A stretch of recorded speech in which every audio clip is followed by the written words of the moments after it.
Hello students, Shri Deepchand Chaudhary महाविद्यालय ललितपुर में आपका बहुत बहुत स्वागत है। आज हम एमए फर्स्ट सेमेस्टर में जो आपका सोशल रिसर्च वाला पेपर है उसमें हम देखेंगे कि रिसर्च डिज़ाइन जो है वो क्या होता है, क्योंकि कोई भी रिसर्च करने से पहले जो रिसर्चर हमारा होता है वो जो है उसके लिए एक रिसर्च डिज़ाइन तैयार करता है, जिसके हिसाब से ही जो लगभग वो अपनी थीसिस जो है वो तैयार करता है। क्योंकि कोई भी जब शोध विषय यानी कि सब्जेक्ट जब लेता है तो जो है कि उसमें से लेकर के ही जो है रिसर्च डिज़ाइन वो तैयार करेगा। क्योंकि अभिसंध शब्द का जो अर्थ होता है वो होता है नियोजन करना या विवरण को व्यवस्थित करना। क्योंकि विवरण को जब हम व्यवस्थित रूप में रखते हैं तो अभिकल्प का जो प्रमुख काम होता है वो है शोध को या फिर रिसर्च को एक निश्चित दिशा प्रदान करना, जिससे कि जो भी विषय या जो भी हम काम कर रहे हैं, जो रिसर्च कर रहे हैं, वो एक क्रमबद्ध रूप से और कायदे से वो रिसर्च जो है वो हमारी स्टार्ट हो सके। तो इसके लिए कुछ परिभाषाएं भी दी गई हैं रिसर्च डिज़ाइन के लिए। तो सबसे पहले जो एक डेफिनेशन है वो है research design is the logical and systematic planning and directing of research. यानी कि पीवी यंग ने जो है ये डेफिनेशन दी थी, जिसमें उन्होंने कहा कि एक अनुसंधान अभिकल्प या फिर एक रिसर्च डिज़ाइन जो होता है वो एक रिसर्च को एक व्यवस्थित नियोजन या एक निर्देशन जो है वो प्रदान करता है। इसके बाद एक डेफिनेशन जो है मानी गई है वो है RL के अकॉर्डिंग उन्होंने कहा था कि जो निर्णय होता है वो क्रियान्वित करने की स्थिति और आने से पूर्व ही जो है निर्णय निर्धारित करने की प्रक्रिया को जो है अभिकल्प कहते हैं। यानी कि design is the process of making decision before the situation as in which the to be carried out. यानी कि किस तरीके से हम जो है निर्णय क्रियान्वित करने की स्थिति जो बनती है उससे पहले ही हम जो है कोई निर्णय जो है निर्धारित करते हैं, तो उसकी प्रोसेस को ही जो है अभिकल्प कहा जाता है या फिर डिज़ाइन जो है हम कहते हैं। अब हम अगर इनका निष्कर्ष निकालें या इनका कंक्लूजन निकालें तो दोनों ही परिभाषाओं से ये हमारे सामने कंक्लूजन निकल के आता है कि कोई भी रिसर्च जो है वो अनुसंधान यानी कि जो हम रिसर्च कर रहे थे उसकी रचना को डेटा कलेक्टिंग और एक निश्चित निष्कर्ष तक जो है पहुंचाने में काफ़ी ज़्यादा हेल्पफुल करता है। क्योंकि रिसर्च डिज़ाइन ही है जो हमारी रिसर्च को एक रूपरेखा या फिर एक नमूना जो है तैयार करता है रिसर्च के लिए।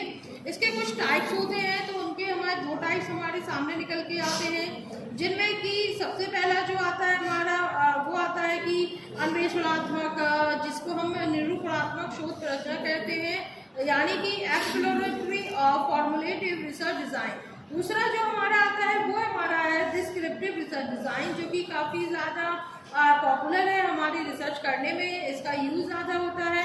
इसके बाद आता है हमारा डायग्नोस्टिक रिसर्च डिज़ाइन, यानी कि निदानात्मक शोध रचना। तो सबसे पहले हम देखते हैं कि एक्सप्लोरेटरी वाली जो हमारी फॉर्मुलेटिव रिसर्च डिज़ाइन है वो कैसी होती है। तो इस शोध रचना का जो पहला काम होता है या जो हम कहें बहुत ज़्यादा मेजर वर्क होता है वो होता है कोई भी जब हमारी सामाजिक घटना घटती है उसमें क्या कारण या किस कारणों की वजह से जो है ये घटना हमारे सामने आई है, तो उन कारणों की खोज जो है करता है वो इस पॉइंट के अंतर्गत हमारा आता है। इस तरह की जो अभिकल्प या डिज़ाइन होती है उसका उद्देश्य किसी समस्या के संबंध में जो प्राथमिक ज्ञान प्राप्त करके उपकल्पना का निर्माण करके उसके अध्ययन की रूपरेखा बनाना है, जो विषय के कार्य कारण संबंध को जो है ये स्पष्ट करता है।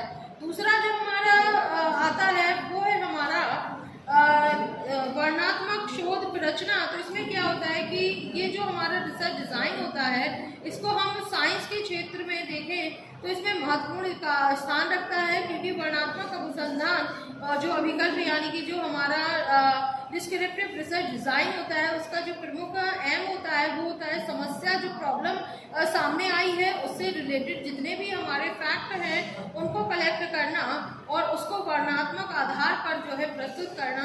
तो इस तरीके से जो है यदि हम किसी विशेष समुदाय के लोगों को अगर हम उनकी आयु का विवरण, उनका एजुकेशनल स्टेटस क्या है, उनकी जातीय संरचना क्या है, उनका आवास व्यवस्था किस तरीके की है, उसके साथ उनके परिवार का प्रकार, तो इस तरीके की कुछ जो बातें होती हैं उनका वर्णनात्मक जो है विवरण प्रस्तुत करना काफ़ी ज़्यादा ज़रूरी हो जाता है। तो हम इनसे संबंधित जितने भी फैक्ट होते हैं उनको हम कलेक्ट करके एक वैज्ञानिक जो शोध पद्धति होती है या जो प्रविधियाँ होती हैं उनके उपकरणों के माध्यम से जो है इसमें हम करते हैं।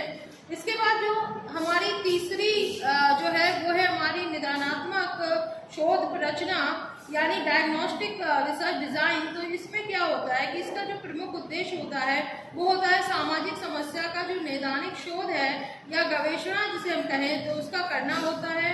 और इस रिसर्च डिज़ाइन के अंतर्गत किसी समस्या या जो भी प्रॉब्लम हमारे सामने आई है उसके आंसर में हम दे सकते हैं कि जो उनके कार्यकारण संबंध के आधार पर जो खोजें की गई हैं उनका प्रयास करता है।